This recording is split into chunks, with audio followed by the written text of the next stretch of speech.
Welcome to Kenton Teaches. Enjoy the video. You begin by removing oils and loose dirt.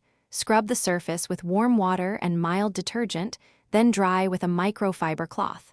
Next, mix a 1/4 to 1/2 inch baking soda paste. This is a gentle abrasive that lifts heat marks without heavy scratching. Apply the paste to a hidden spot to confirm compatibility. Once done, work only on the tested area. Make sure to wear gloves and tape off edges to avoid accidental rubbing of adjacent finishes.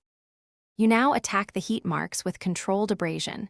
Use a white non-abrasive pad and move strictly with the metal grain to avoid cross scratches.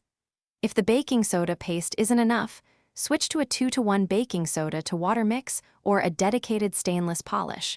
These remove oxidation without removing too much metal. Rinse and wipe often so you're not rubbing residue back in, and inspect the surface under strong light so you can see when the mark starts to fade. You finish by rinsing thoroughly, neutralizing any residue with a splash of vinegar if there's stubborn alkaline paste left, then drying with a clean microfiber cloth.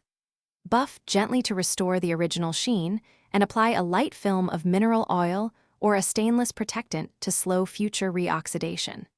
If marks remain as deep blue or purple staining after these steps, don't oversand. Instead, consider professional refinishing or an electrochemical treatment. This is the key troubleshooting path when surface methods fail.